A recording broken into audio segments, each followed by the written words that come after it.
Hey, my name is Luke, and today we are making a polished demo from scratch. This is the first port of call when you are making your own music as an artist.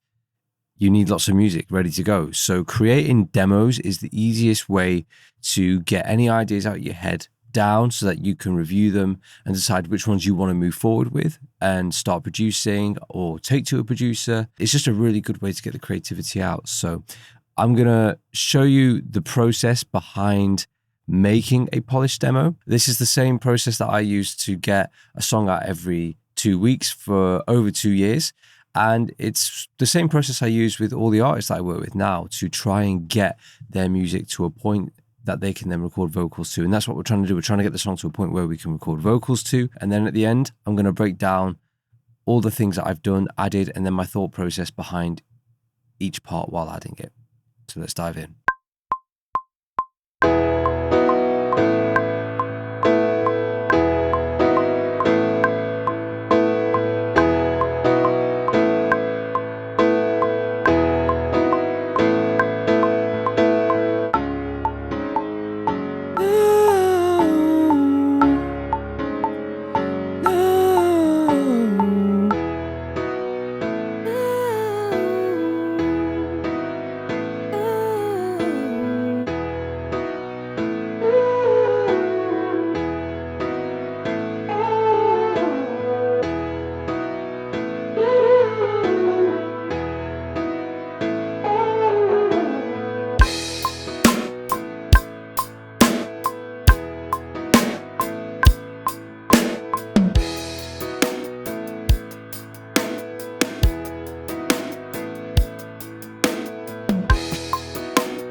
Okay, right. So this is the first demo here. So what I've got here is I've got kind of my intro, which is just here. I've got a verse and then essentially a chorus here.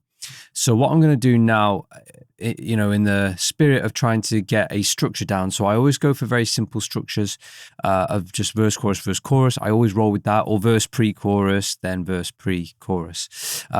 So I'm just going to copy it over like that and just keep it really, really simple. In fact, what I might do is grab that vocal chop that I made earlier and maybe stick that in here as a turnaround just after the big chorus here.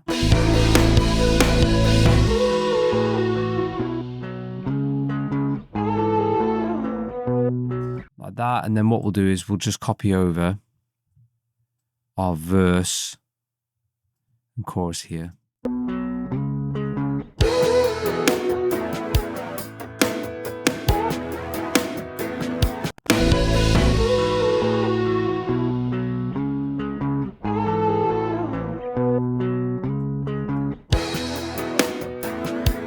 Yeah, cool. We'll just roll with that. So I would just call this done for a minute.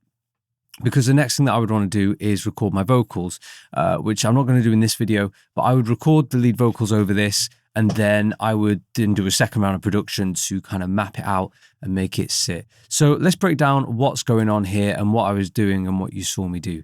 So the piano was the first idea that I had, and I'm just using the Addictive Keys piano here, and I just threw on a little bit of EQ and compression and some chorus here, just to give it some vibe and shape the sound a little. I then recorded in the vocal, and you saw me do that at the vary speed here. So at the top here, if I click this button in Logic, it turns on vary speed. And if you can't see this button here, just right click the toolbar, go to Customize Control Bar and Display, and then it will be just here, vary speed. You just need to make sure that this is ticked like that. And then you can turn it on, and then I turned it down by 15%. So it slowed down the speed, but also it slowed down the pitch, or took down the pitch as well. So I just made sure I had speed and pitch selected. And then I recorded in at a slower, lower pitch, so that when I turn the vary speed off and it comes back up, then I get this really cool effect on my vocal, which you heard just before. I then ran it through some additional processing, which is where I got this really interesting sound from. So the main thing being Dynamo here. This is the name of the plugin, Dynamo, and I put it on the 90s remix setting and just played around with the knobs here, just to get myself a really, really fun sound. And then I just shaped it a little more with murder melodies here. I just took out some of the lows and highs, and then gave it some dimension and distortion, bounced it out, and then chopped it up for it to be really, really nice and tight like this. Oh, sorry, that's the vary speed version. Like that. So that's really, really cool. Moving over to the drums here. The drums that I'm using are Superior Drummer. And this is actually a drum kit that I made. So I sat down and spent probably an hour or two some time ago creating this 80s indie kit. So I really wanted this indie kit with a super heavy 80s influence. And this is what I came up with. This is the sound that I used, and that's the drums that I'm using. I'm then just adding some ghost notes with some really soft snare samples here. You know, they're kind of playing in between.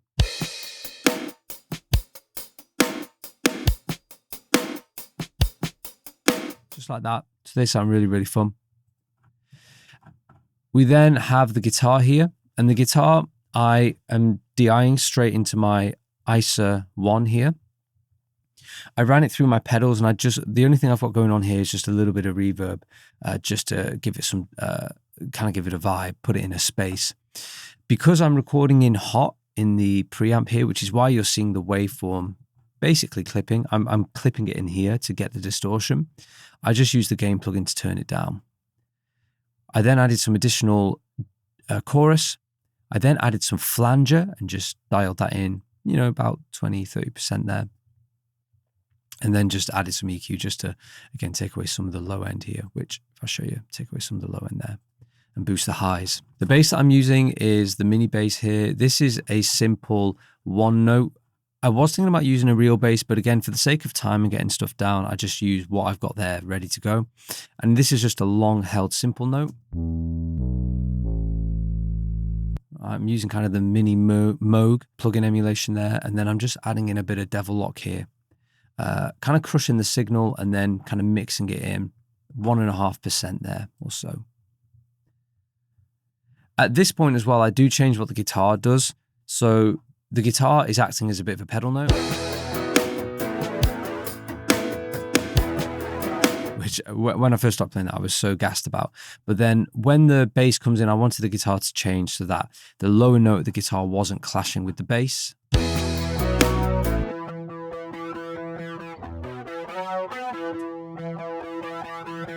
And I wanted it to be a little rough, a little ready, which is why this one here is kind of untouched, apart from just being timed.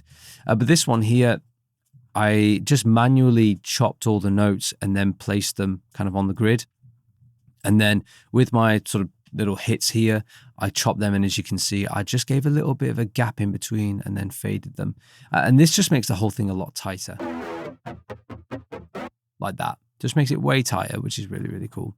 So I prefer that. I was then trying to think of what to do for the chorus. And then I just had this idea of like, you know, going to a faster paced rim click, you know, da da da, as you heard. I re-recorded in some new guitar, made it extra soft. You saw me recording this kind of first guitar here, which sounded like this. But then I re-recorded it because I thought this was just a little too heavy. I wanted it to be way softer. So you can see this signal's kind of blowing out here for the distortion.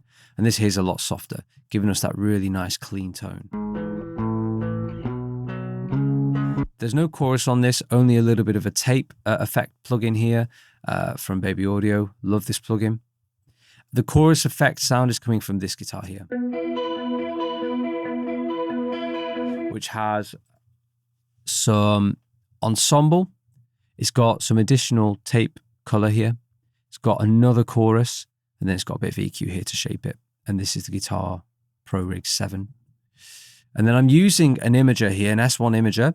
This is basically bringing the signal into the center. So rather than it being on the outside, I'm bringing it in just to make it less wide, because I've got these two guitars here on the left and right. So I didn't then want this one to be in the left and right as well. I wanted this one to occupy the space in the center. But obviously I still wanted the chorus effect. So I applied the effects and then shaped it, took it in. And then the second half, I then used the synth that I recorded earlier, which I thought was super fun, very sort of like a heavier Owl City.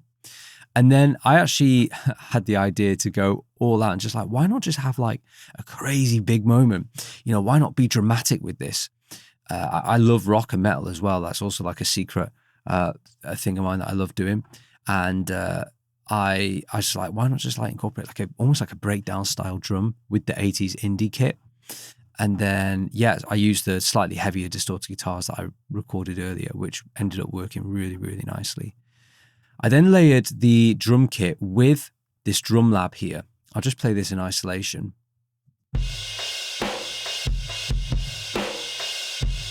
So this is like a plugin that kind of mixes electronic and acoustic kits. And I love it. I've always loved this plugin. I don't really use it all that much, but I think it just adds some real raw grit and interest and character to something. So, you know, we've got the big drums here, the 80s indie kit.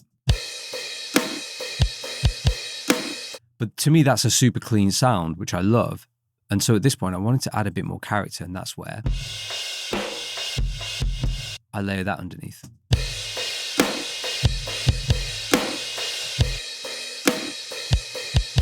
Back in. So this kind of drum lab is almost like a mono mic technique when you're recording drums. You know, the mono mic you use or can use as a sort of a vibe mic. And so that's what this drum kit is. It's kind of like a vibe kit to sit underneath my main kit. I went back to the bass here. I tried a couple of different things. I recorded it on, you know, this kind of big 808 that you saw me do, but I decided against that. Opted for the mini bass, mini Mogas before, but I just increased the brightness, the cutoff frequency, so it's a little more. Just there's a bit more harmonic information in there, just to make it sound bigger. And then I layered that with this really low sub sine that I've got loaded up. It's a really simple, clean sine wave here. So you won't even really hear that. I mean, I can barely hear it on my own speakers. It's just a pure subtone, meaning that it sits underneath the main bass. This is just a really nice way to fill out kind of all the frequency space in the spectrum here. And so that's the song. That was my thought process. I will now write to this at some point and get a vocal in, and then I'll do a second round of production where I'm sure I'll add a bunch of extra stuff. But I wanted to show this process to show that you can get a quick demo down you know, in about an hour. I did that in about probably an hour or so, maybe just a little over. So this is a really great, quick and easy method to get these ideas down. Get them to this stage here. Don't worry too much about working vertically, work horizontally, and then you can start writing to it. If you are looking for someone to actually help you with your music and take your music to the next level, even beyond a demo stage like this, then check the link in the description, fill out the form, and we can just hop on a call and see if I'm even the right fit for you. But otherwise, hope you enjoyed the video, and I'll see you in the next one.